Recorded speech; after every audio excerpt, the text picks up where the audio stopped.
trust it to Dave to find somebody else to come out and give us an opinion, I can do that. I don't know how I'd start on that, but if that's what the board directs me to do, I could surely do that. Honestly, I'd probably call EMC and say, do you have another person that you can send out? And you can see that Larry's position is a consulting engineer. So when we need to be considering an engineer, an architect, or a person licensed to do this kind of work, he has the credentials to do that.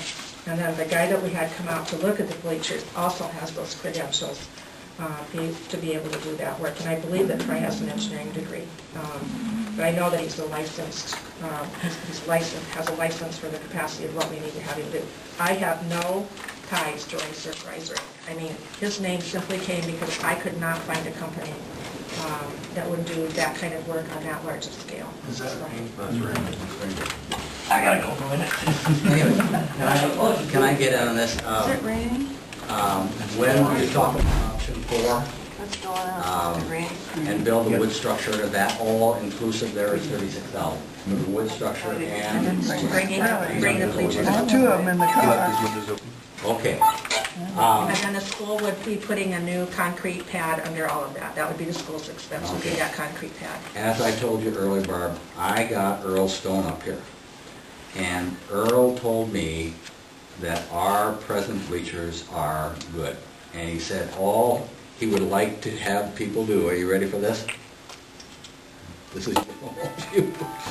Is he would like the Booster Club to assist with this in the buying certain things for this particular project that he'd like to do, because he would like to put the bowl base under in cement.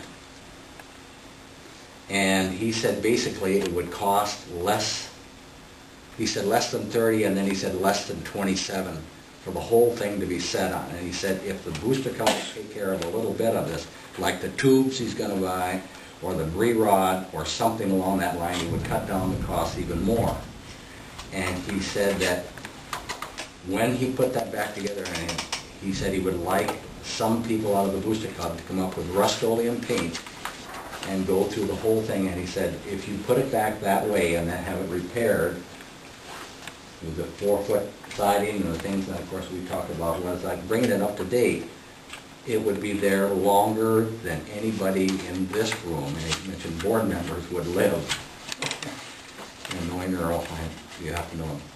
Anyway, he said that he could put the structure in there for that amount of money, and he said it's approximate, but he said he's very close, and especially if the Booster Club would spray that down, and it will last forever. And of course you have to have your 4-foot on the side, and you have to have your things on the front. 4 inches. Yes, and he had some different suggestions as to what to put in front, because he said you people are up, and he disagreed. Oh, that has to be 4 feet high in front. In front. Yeah. Yeah, and he disagreed with the elevation of this man that is coming in here to build the bleachers. He said that 30 inches, or approximately, is not high enough. He said if you're going to watch track, or you're going to watch whatever's there, you want to be up. And he says the higher would be better, but he said that's the way it's at. And he said also he would build it so that he would build a concrete runway across the front. So he says you would never have to repair that concrete runway ever again.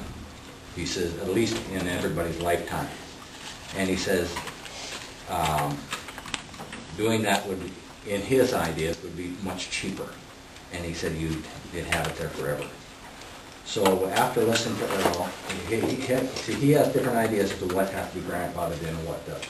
That's where we get, and I don't know, if he did. But I'm leaning towards item number 4 with Earl and a local person, just installing the whole thing right there in front of the bleachers, and then not putting it on wood, put it on concrete, and then just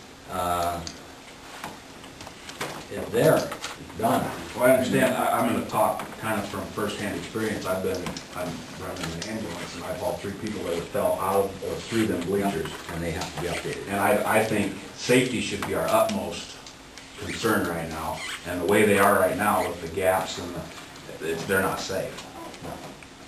So he said he could repair that in this particular thing and bring it up to code in that item 4. But this was with a wood structure underneath it, and I would like to know if you put that concrete structure underneath there, to bring it up to code to item 4, what that would be. Well, we need him to give us a quote on what it would cost to put a concrete structure underneath it, and then bring the bleachers up to code. Well, And Keep that- in mind, anything over 40 has to go to bid. Well, we have to get Well, I at least 2 realize. quotes, Yeah. between 40 and 100. The other thing that I think the piece is we have to keep inserting into this is the people who will approve the liability for this, for us, to protect us.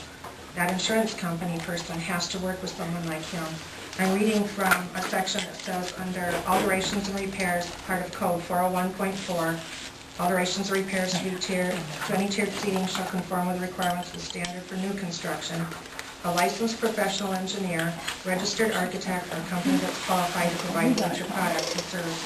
All I'm saying is I really think that the insurance company, if we bring those, I'm not against Earl doing it. I just want to make sure that if we spend that money and he does it, that the insurance company doesn't walk out and say, you know what, this is a liability, we can't insure anyone who sits on these. That would be the one piece in this. I think we've got to have communication between whoever does the work and the insurance company. if they'll accept wood, certainly. Well, I they'll think, accept you know, if concrete. he wants to submit a proposal and we want to look at it, and we say, yeah, his proposal looks like it might be the best deal for us, I think we need the insurance company to sign off on the plans prior to starting. Just as we would with, if we hired this company to do it, I would want the insurance company to sign off that, yeah, their plans are adequate, so on and so forth.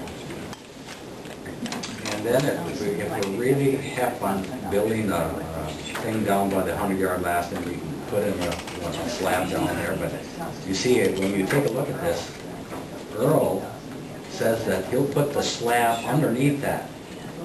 So the slab is included under this particular cost that I mentioned. So that really, you know, we're not talking about all these other things that are basically on a slab or on some kind of arrangement for that. And of course, when I talked to Bruce, he was big on the fact that he doesn't like going underneath those bleachers and getting to take those weeds, and he'd like it done like the west side, where the concrete slab is there, and he doesn't. And I can understand that would be a concern. But your concern is also a good one about making it safe. It's not safe right now, I have to attest to that firsthand, but, so if, I'm gonna have to say, yeah, that's great, if it's gonna save money, but if our insurance doesn't sign off on it, or whoever doesn't sign off on it, I do have a question on option 2, though. You want to go? Can I ask a question on Yeah, option 2? yeah, Build a 30-foot section near the finish line, would that also be raised or not? yeah. that's, yeah, 10 row, You want to walk? or is that just a 10 row? No, it says No. utilize the existing structure to build 30-foot section near the finish line, 10 rows, it's elevated, yeah. And code A compliant. 10 row section A elevated. 10-row section that's elevated. Currently, they're all 10 Yeah. rows.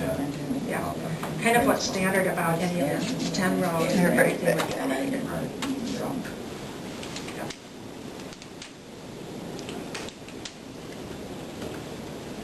I would You know, also it may be though, you know, you think about that, this person, would he have objections to working with a local contractor to put concrete structure underneath? He mentioned that. Huh? Oh, concrete structure. Well, not just the pad, but Earl's planning on the risers would also be concrete, right? Yeah. Is that what he's saying? No, the structure underneath, where everything's placed on, that Okay. the pad would be concrete.